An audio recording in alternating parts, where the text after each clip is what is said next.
Le groupe Sopress ne se contente pas de créer la sensation de l'été à la recherche de Xavier Dupont de Ligonnès. Non, il est aussi l'auteur d'une autre parution qui a failli un moment rester introuvable. Mais si finalement le Tour de France aura bien lieu, simplement décalé du 29 août au 20 septembre, ça va faire bizarre quand même. Et du coup, le magazine Pédale lui colle à la roue. Bonjour Pierre Boisson. Bonjour. Vous êtes le co-rédacteur en chef de ce magazine Pédale avec un point d'exclamation. Particularité, il ne sort qu'une fois par an. Si le Tour de France avait été annulé, il n'y aurait pas eu de pédale. Vous faites quand même la voiture balai du Tour, non ? On fait la voiture balai du Tour, enfin la voiture ouvreuse en réalité, ouvreuse. Parce qu'on sort toujours avant le Tour, mais il y aurait eu un pédale quoi qu'il arrive. On avait décidé que on sortirait pédale, c'était notre dixième numéro, donc c'était important pour nous de le sortir. Et on a une fidélité des lecteurs qui nous suivent tous les ans et qui attendent un peu pédale comme leur petite sucrerie de milieu d'été. Donc on leur aurait quand même pas privé de leur magazine d'été. Dis donc une parution une fois par an, faut pas se louper quand même. Hein, faut pas se louper, ouais. À quel moment se fait le sommaire ? On se fait une petite réunion début janvier, sympa, on débriefe le magazine d'avant, on boit un verre et puis on commence à réfléchir à ce qu'on a envie de lire, ce que nous on aurait envie de lire, et c'est comme ça qu'on décide de ce qu'on va mettre dans le magazine en réalité. Un hors-série, quelle vision du vélo développez-vous dans Pédale ? Quelle est votre ligne éditoriale ? Alors notre slogan, ça a toujours été pédale parce que le vélo a le droit à la différence. Ce qu'on essaye de faire... Ça veut dire quoi ?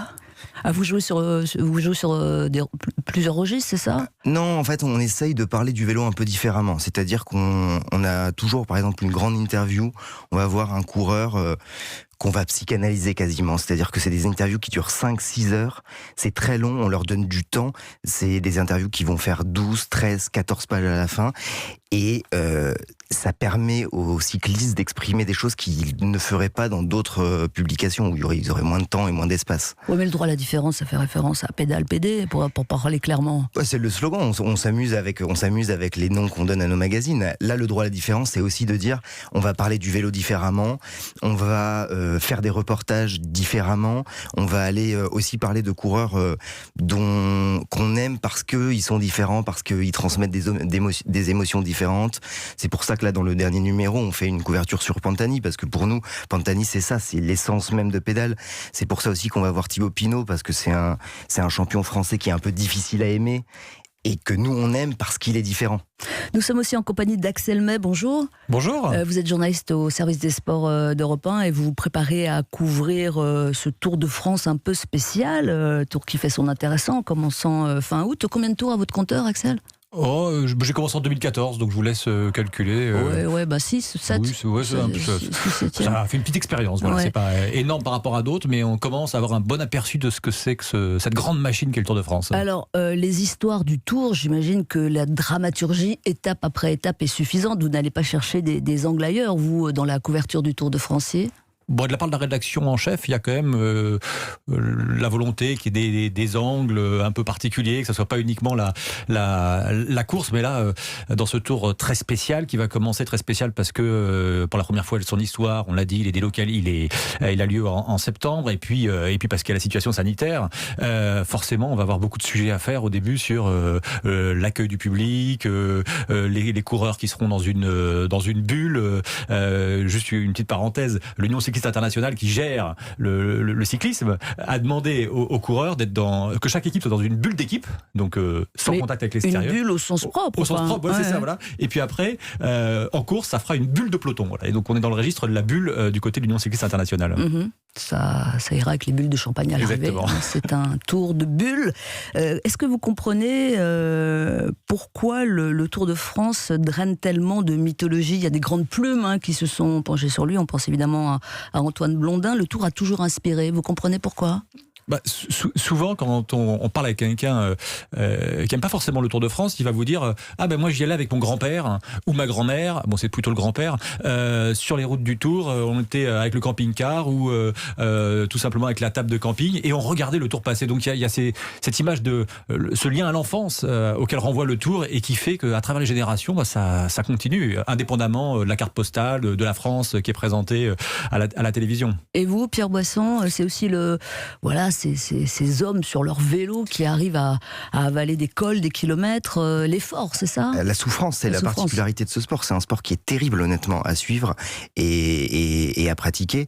Nous, on publie cette année aussi, en parallèle de Pédale, un livre inédit en français de Garcia Marquez, qui a écrit sur le vélo, qui a suivi un grand champion colombien qui s'appelle Ramon Hoyos, le premier grand champion colombien. Et pourquoi est-il resté inédit, ce livre ? Parce qu'il n'avait jamais été traduit en français, en fait. Il est peu connu, mais c'est un écrit de jeunesse de Garcia Marquez, mais qui est important dans sa bibliographie. Et en fait, Garcia Marquez n'aimait pas spécialement le vélo. Il a été envoyé par un journal colombien pour suivre ce coureur. Et là, il a découvert un langage, le récit de la souffrance sur un vélo, et il s'est passionné pour ça. Et il en a sorti 14 épisodes dans le journal qui sont devenus un livre. C'est pour ça que ça draine la mythologie, en fait, parce que les écrivains sont passionnés par la souffrance que peuvent raconter aussi les coureurs. Ils le racontent très bien. Nous, quand on fait les interviews de Pédale, les cyclistes sont capables de se rappeler à quel virage ils ont attaqué et où ils avaient mal dans leur corps à ce moment précis. C'est incroyable. Et on parle plus du tout dopage. Il n'y a plus de ça. Enfin, voilà. C'est plus la question, quoi. Tout le monde sait que peut-être il y a des choses, mais en fait, c'est comme si les gens qui regardaient ce spectacle, eh bien... Il y a eu de grosses affaires de dopage. Oui. Il y a vraisemblablement encore quelques cas, mais en fait, les gens, on l'avait avec Chris Froome lorsqu'il a été accusé de prendre de la ventoline. Alors il avait le droit, mais on disait quand même il en prend, c'est surprenant. Avant d'attaquer un col, de voir un coureur qui se met un peu de ventoline, c'est un peu surprenant. Mais voilà, le public a réussi à dépasser ça. Marco Pantani fait la une de Pédale avec sa maman qui raconte le coureur disparu. On revient sur la route du Tour, on avance, à tout de suite. Il n'y a pas que le foot dans la vie. Enfin, quand même, il y a la finale, dimanche, PSG Bayern. Non, il y a le vélo aussi, le vélo dans les villes et le vélo du Tour de France. Pierre Boisson, co-rédacteur en chef de Pédale. Est-ce qu'on parle de la même chose, le vélo dans les villes et le vélo sur les routes du Tour ? Le vélo sur Parce que tout le monde fait du vélo maintenant, mais... Le vélo dans les villes, c'est pas du sport, c'est du transport. Attention, là, vous allez recevoir des mails. Non, mais le vélo que pratiquent les cyclistes qui font le Tour de France, c'est honnêtement très difficile à mesurer. C'est pour ça que quand il y a eu toutes les accusations de dopage, etc., et qu'on se dit voilà, c'est des mecs qui sont de toute façon dopés, ils ont même pas besoin de pédaler. C'est honnêtement vraiment déprécier les efforts qu'ils font pour gravir des cols, faire des centaines de kilomètres tous les jours sous la chaleur. Il faut s'imaginer ce que c'est. Faut avoir pédalé dans un col pour comprendre la souffrance que ça peut représenter. Axel May, la préparation des coureurs a dû être compliquée cette année, non ? Parce qu'on a su un peu tard quelle était la date. Oui, ça a été très perturbé même, parce que Paris-Nice, première grosse course à étapes en France, qui s'arrête avec un jour d'avance à cause du coronavirus en mars, et puis normalement c'est le lancement de la saison, Paris-Nice. Et là, plus rien. Il y a eu une polémique, vous vous en souvenez peut-être, ils n'avaient pas le droit de faire du vélo dehors en France, alors qu'ils disaient que dans d'autres pays, notamment en Belgique, on pouvait faire du vélo. Alors nous, les professionnels, c'est pas normal. Bref. Et puis ils ont fait du home trainer, du vélo d'entraînement, ce qui est pas toujours très agréable de passer 3 heures sur un vélo. Vous voulez dire vélo d'appartement ? Un vélo d'appartement, c'est pas très agréable.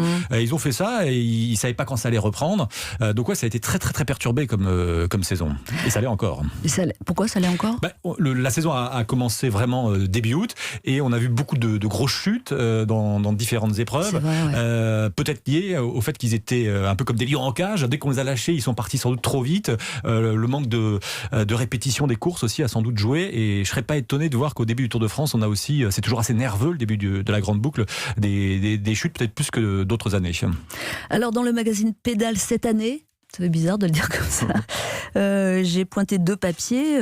D'abord, le reportage chez Thibaut Pinot. Alors, Thibaut Pinot, personnage attachant, on va rappeler qui il est pour ceux qui n'ont pas suivi.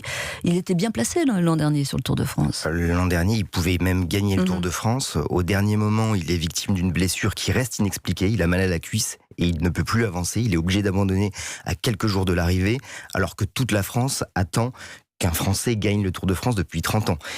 Thibaut Pinot, c'est celui qui porte les espoirs. Il sait toujours pas à ce jour quelle était cette blessure quand même. Il n'a jamais su. Est-ce que c'est psychologique ? Certains disent que c'est psychologique. Lui, en tout cas, n'a pas d'explication. Il le dit assez ouvertement. Il ne sait pas.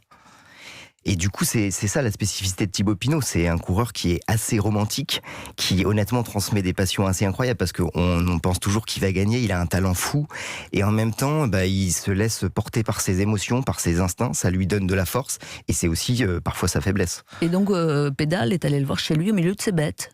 Au milieu de ses bêtes. Alors lui, il n'a pas fait beaucoup de home trainer pendant le confinement parce qu'il déteste ça. Donc il a essentiellement pêché, chassé. Et il s'est occupé de ses animaux. Enfin, pas chasser, parce qu'il déteste la chasse, pardon, pêcher. Axel May, quand on suit le Tour de France, est-ce qu'on a, sans le dire, ses coureurs favoris ? Entre nous, hein. Entre nous, ouais, juste entre nous trois. C'est évident que quand vous êtes journaliste sportif, vous avez toujours tendance à vibrer peut-être davantage pour la nationalité de votre pays. Mais et on l'a vu avec Julien Alaphilippe, même sur le bord des routes, 14 jours en jaune. Julien Alaphilippe plus, comme le disait Pierre, Thibaut Pinot qui était encore en mesure de gagner le Tour à 2 jours de l'arrivée. Voilà, il y avait un engouement qui dépassait le cadre. Enfin moi, ma petite personne. Mais oui, on a forcément des coureurs qu'on préfère à d'autres. Après, on essaie de pas trop le dire à l'antenne. Comme on parle beaucoup du football, à la rédaction, il y a ceux qui sont plutôt Paris Saint-Germain, plutôt Marseille. Oui, et qui ne se parlent pas de la journée d'ailleurs. Autre sujet assez fascinant dans Pédale, le Tour de Trump. Oui, comme il y a le Tour de France, il y a eu pendant 2 ans le Tour de Trump. Pierre Boisson, racontez-nous cette histoire. En fait, à la fin des années 80, le cyclisme explose un peu aux États-Unis. C'est l'ouverture un peu d'un marché sur le continent américain. Il y a des entrepreneurs qui ont envie de lancer un grand tour aux États-Unis pour faire venir des cyclistes européens notamment, et puis pour un peu drainer ce nouveau public qui s'intéresse au vélo. Donc ils vont chercher la personne qui, à la fin des années 80, a de l'argent, de la réputation, et qui aime le fast, qui aime un peu les lumières. Qui aime le show aussi, ouais. Donc devinez qui c'est. Attendez, laissez-moi réfléchir. Donc Donald Trump dit directement oui, ça l'intéresse. Il s'en fout du vélo, mais par contre, ce qui l'intéresse, c'est la gloire qui va avec. Bizarrement, le nom du tour ne prend pas très longtemps à trouver, c'est directement le Tour de Trump. Donald Trump vient avec son yacht au bord d'Atlantic City. Enfin, c'est vraiment le grand cirque qu'est Donald Trump toujours aujourd'hui. Et donc, ça n'a duré que 2 saisons. Il y avait quand même une équipe sponsorisée par un bordel de luxe. Hein. Tout à fait, ouais. C'est ça, vous connaissiez cette histoire, Axel ? Non, c'est vrai que j'ai découvert dans Pédale, que je lis une fois par an, puisque ça sort une fois par an. Mais non, je connaissais pas cette histoire. Et juste pour rebondir, après, ils ont mis en place, alors c'était pas Donald Trump, le Tour de Californie, pour toujours dans cet esprit de dynamiser le vélo aux États-Unis. Tour de Californie qui est en mauvaise position financière, là. Le Tour de France démarre le 29 août. Est-ce qu'il y a péril sur le Tour ? Est-ce qu'on ne sait pas très bien où va aller la caravane cette année ? Imaginez, on ne souhaite pas le pire, mais en cas de cluster dans le peloton, malgré l'effet bulle, est-ce qu'il est en péril déjà avant de partir, Axel May, ce Tour ? Il est périlleux ? Il est périlleux. Je pense que l'organisateur doit se poser beaucoup de questions. Il y a des craintes. Hier, Christian Prudhomme, le directeur du Tour, a dit évidemment sur le bord des routes, il faudra mettre un masque. Ça va de soi. Il y aura du public filtré aux arrivées, au départ. Mais oui. Imaginons que le maillot jaune et le virus, il va être exclu du Tour. Donc oui, il y aura beaucoup de suspense et d'interrogation. Et puis, il y a eu une petite révolution annoncée hier. Vous avez entendu ça, Pierre Boisson. À l'arrivée des Tours, il y a parité maintenant pour les hôtesses. Ce sera une hôtesse, un hôte. Un homme, une femme. Vous trouvez ça bien ? Bah ouais, c'est super. Ça change. Enfin, c'est bien que le vélo évolue. Oui, c'est vrai. Voilà, Pédale est en kiosque avec Pantani, Marco Pantani, raconté par sa mère. Et puis le Tour est à suivre à partir du 29 août sur Europe 1, notamment avec vous, Axel May. Merci à tous les deux d'être venus dans Culture Média.